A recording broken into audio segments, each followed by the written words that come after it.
Hello students, आप सभी का स्वागत करते हैं यूट्यूब चैनल पुरु एजुकेशन में। आप देख रहे हैं 10th class math NCERT series. आज की वीडियो में हम पढ़ने वाले हैं चैप्टर 5 एपी समांतर श्रेणी मींस अरिथमेटिक प्रोग्रेशन। आज की वीडियो में केवल हम इंट्रोडक्शन करेंगे इस चैप्टर का, कुछ बेसिक कॉन्सेप्ट्स और फॉर्मूले सीखेंगे। ओके, सबसे पहले तो जानते हैं प्रोग्रेशन यानी श्रेणी किसे कहते हैं। एक सीक्वेंस जिसमें कुछ नंबर्स आपको गिवन है और ये नंबर्स एक पैटर्न के थ्रू आगे बढ़ते रहते हैं। तो मैं यहाँ पे मैंने 2 सीरीज ली है, सीरीज नंबर 1 और सीरीज नंबर 2। तो इसमें जो फर्स्ट सीरीज आपको दिख रही है ये सीरीज आपकी एपी में है, सेकेंड सीरीज आपकी एपी में नहीं है। अब आप पूछना चाहेंगे सर ये एपी क्या है और आपको कैसे पता लगा कि फर्स्ट टर्म एपी में है सेकंड एपी में नहीं है। तो स्टूडेंट्स आपको बताना चाहूंगा कि एपी यानी अरिथमेटिक प्रोग्रेशन एक तरह से सीक्वेंस और एक सीरीज है जिसमें कुछ नंबर्स आपको सीक्वेंस में दिए होते हैं और इन नंबर्स के बीच में एक पैटर्न होता है। हम फर्स्ट इक्वेशन को चेक करते हैं। फर्स्ट इक्वेशन में आप देख सकते हैं 3 में 7 ऐड किया 10 मिला, 10 में 7 ऐड किया 24 मिला, 17 में 7 ऐड किया 24 मिला। ऐसे आप 7 प्लस करते जाओगे तो आपको नेक्स्ट नंबर मिलता चला जाएगा। यहाँ पे आप चेक कर सकते हैं सभी के बीच का कॉमन डिफरेंस सेम है, मीन सभी में 7 ऐड करने पर नेक्स्ट नंबर मिल रहा है। तो ऐसी कोई भी सीक्वेंस जिसमें कॉमन डिफरेंस यानी जिनके नंबर्स के बीच का डिफरेंस इक्वल हो, ऐसी सीक्वेंस एपी बोली जाती है। सेकंड में ट्राई करते हैं। ये हो गया 4 + 3 + 5 + 7, ये हो गया +10, ये हो गया +11। क्या ये एपी में है? नो। क्यों नहीं है? क्योंकि यहाँ पे जो कॉमन डिफरेंस है आप चेक कर सकते हैं वो इक्वल नहीं है। ये कभी कहीं 3 है, कहीं 7 है, कहीं 10 है और कहीं 11 है। तो इस केस में आप सेकंड सीक्वेंस को एपी नहीं कह सकते। अब बात आती है कि एपी में टोटल कितने नंबर्स हो सकते हैं। तो इसके लिए कोई कंडीशन नहीं है। किसी भी एपी में नंबर की संख्या 0 से लेके इन्फिनिटी तक हो सकती है। अगर किसी भी एपी के नंबर्स कितने हैं उनकी जानकारी है, जैसे मान लो एपी आपको दे दी 2, 4, 6, 8, 10, तो इसमें नंबर्स ऑफ एलिमेंट्स कितने हैं यानी कितने अंक है। आप कहेंगे सर 5 अंक है, ठीक है। इसके एलिमेंट्स की संख्या हमें पता है, इसको आप लिमिटेड भी बोल सकते हैं।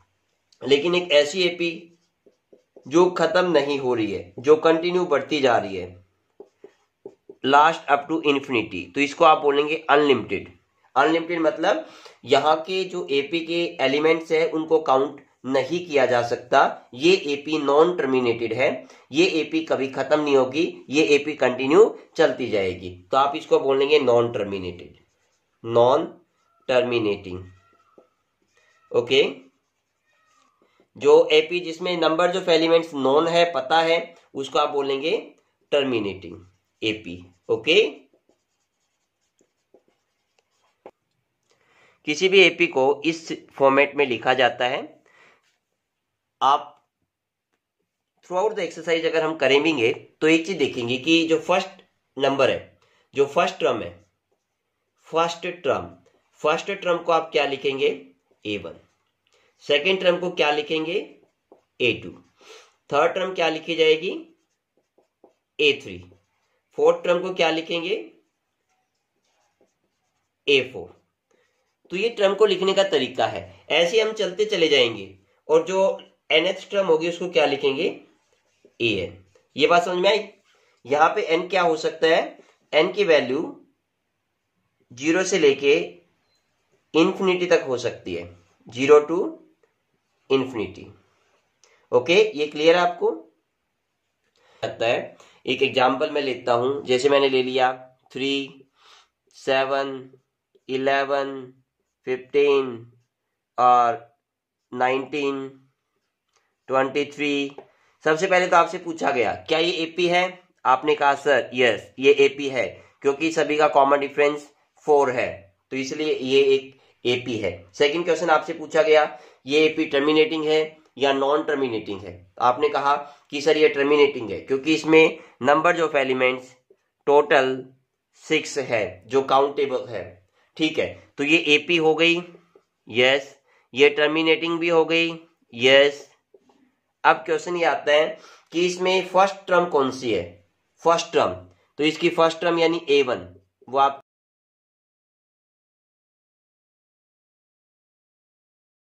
पर है, तीसरे पर है, चौथे पर है या पांचवें पर है या फिर छठे स्थान पर है। ठीक है, तो A1 A2 A3 A4 A5 से रिप्रेजेंट किया जाता है। ये लास्ट अप टू AN तक चलती है, लास्ट टर्म जिसको nth टर्म भी बोला जाता है। ओके, इस केस में लास्ट टर्म आपकी हो जाएगी 26।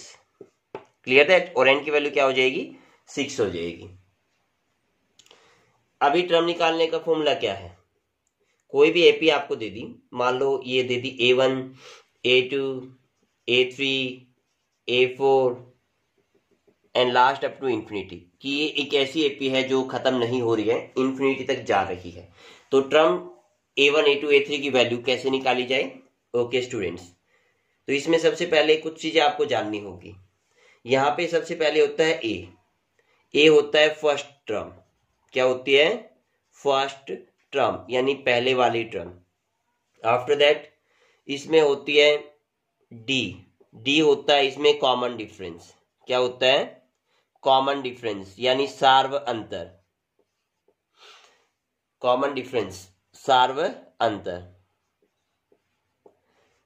आफ्टर दैट इसमें होता है एन होता है numbers of terms, numbers of terms यानी कुल कितनी टर्म्स कितने नंबर्स गिवन है, ठीक है, उनकी संख्या।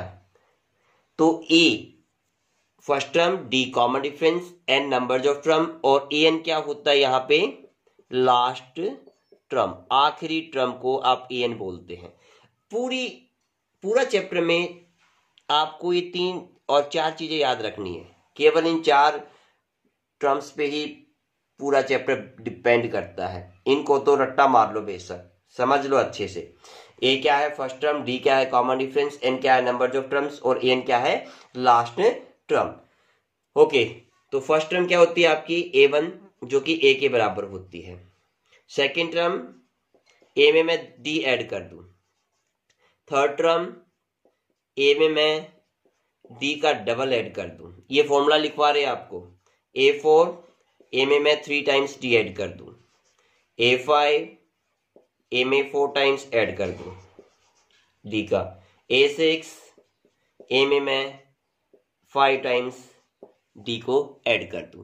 तो आप एक पैटर्न समझ पा रहे हैं कि जोन सी टर्म निकाल रहे हैं ना, उस टर्म से एक कम डी ऐड होगा। जैसे 6 टर्म निकाल रहे हैं तो 5D होगा। समझ में आई बात? ऐसे चलते चलते जो nth टर्म होगी वो क्या हो जाएगी? a plus n minus 1 into D हो जाएगी। ये बात समझने की कोशिश करना। टोटल कितनी टर्म्स थी यहाँ पे? n। तो बाकी में भी यही तो किया था। जैसे 4 थी तो 4 माइनस 1 3 हो गया। तो ऐसे ही आपका nth टर्म जो होती है a plus n minus 1 D हो जाती है। समझ में आई बात? चलिए अब एक सिंपल सा क्वेश्चन कर लेते हैं। ओके, आपको a दे दिया 2 और d दे दिया आपको 4, n दे दिया आपको 6। क्या बनाना है? एपी बनानी है। तो एपी कैसे बनाएंगे?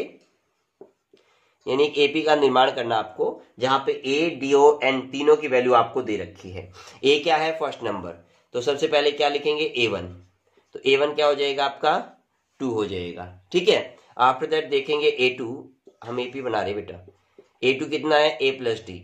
ए आपका हो गया 2 प्लस डी कितना है? 4। तो A2 की वैल्यू आ गई आपकी 6। देन आफ्टर चेक करते हैं A3। तो A3 कितना हो जाएगा? ए आपका 2 है प्लस 2D यानी 2 इंटू डी की वैल्यू 4। 4 2 जा 8, 8 प्लस 2 10। सिमिलरली हम निकालेंगे क्या? A4 A5। तो आपके पास AP क्या आ जाएगी?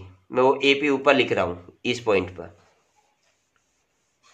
यानी आप आगे नंबर ऐड करते जाओगे तो आपको क्या मिलेगा? ये मिलेगा 2 6 10 14, 18 और 22। तो 1 2 3 4 5 6 टोटल कितनी टर्म्स निकालनी थी एपी की? 6 टर्म निकालनी थी। तो ये आपका आंसर हो जाएगा। आपको अगर फर्स्ट टर्म दे रखी है, कॉमन डिफरेंस दे रखा है और नंबर ऑफ टर्म्स दे रखी है, तो आप उस एपी को इन फॉर्मूले का यूज करके बना सकते हैं। ये आपका आंसर हो जाएगा। अब नेक्स्ट आपसे पूछा गया है कि जो एपी आपको गिवन है, इस एपी में फर्स्ट टर्म क्या है? इस एपी की फर्स्ट टर्म क्या है? तो हम क्या लिखेंगे? 2, क्योंकि ये फर्स्ट टर्म है, सबसे पहले है। अब आपसे पूछा गया कि इस एपी का कॉमन डिफरेंस यानी सार्व अंतर क्या है? सार्व अंतर की बात करूं तो ये होता है A2 माइनस A1, ठीक है, या फिर आप इसको लिख सकते हैं A3 माइनस A2। तो A2 कितना आपका 6, A1 कितना है 2, 6 माइनस 2 कितना हो गया 4। आप यहाँ पे भी चेक कर सकते हैं 10 माइनस 6 कितना हो गया 4। तो इसका मतलब कॉमन डिफरेंस सेम है, तो ये एपी है। तो कॉमन डिफरेंस निकालने के लिए आप क्या करोगे? लास्ट जो नेक्स्ट नंबर है उससे पीछे वाला नंबर सब्ट्रैक्ट कर देंगे, ठीक है। तो वहां से कॉमन डिफरेंस आ सकता है। अब आपसे पूछा गया numbers of terms. Numbers of terms इस इक्वेशन में, इस एपी में कितनी है? तो आपका आंसर होगा इनफाइनाइट। क्या आंसर हो जाएगा? इनफाइनाइट, क्योंकि आप चेक कर रहे हैं कि यहाँ पे डॉट डॉट से दिखाया गया है कि ये एपी खत्म नहीं हो रही है, ये नॉन टर्मिनेटिंग है। तो इस तरीके से आप कोई भी एपी अगर गिवन है तो उसमें फर्स्ट टर्म, कॉमन डिफरेंस और numbers of terms find out कर सकते हैं। अभी जो फॉर्मूले यूज होने वाले हैं, एक्सरसाइज 5.1 की मैं बात करूं, एक्सरसाइज 5.1 में आपसे क्या पूछा जाएगा एक बार समझा देते हैं, बता देते हैं आपको। बेटा इसमें आपसे पूछा जाएगा पहले क्वेश्चन में, एक तो ये पूछा जाएगा कि कोई भी टर्म आपको दे रखी है, क्या वो एपी में है या वो एपी में नहीं है। यानी आपको सीक्वेंस दी मिलेगी, आपको चेक करना है कि वो एपी में है या नहीं है। उसके लिए हम क्या निकालेंगे? उसके लिए हम निकालेंगे डी, यानी कॉमन डिफरेंस। उसके बाद आपको फर्स्ट टर्म डी मिलेगी और कॉमन डिफरेंस दिया मिलेगा। आपको ये बताना है कि आपको एपी बनानी है, ठीक है, एपी बनानी है। तो ये आपसे क्वेश्चन एक्सरसाइज 5.1 में पूछा जाएगा। 5.2 में आपको एक फॉर्मूला याद रखना है, an is equal to a plus n minus 1 into d. ये फॉर्मूला है जो बेस है सेकेंड एक्सरसाइज का, इसको आप याद रख लें। एक्सरसाइज 5.3 में आपसे एपी का सम पूछा जाएगा, जिसका फॉर्मूला होगा Sn is equal to n/2 into 2a plus n minus 1 into d. तो इसमें आपसे किसी भी एपी के नंबर ऑफ टर्म्स का सम पूछा जाएगा। तो स्टूडेंट्स, आई होप आप समझ गए होंगे कि आने वाले चैप्टर 5 में हम क्या करने वाले हैं, 3 एक्सरसाइजेज में कौन से फॉर्मूले आपको लर्न करने हैं। आज की इस वीडियो में हम इतना ही करेंगे। 5.1, 5.2 और 5.3 बहुत ही इंटरेस्टिंग चैप्टर होने वाला है। कृपया आने वाली वीडियो जरूर देखना। Thank you students.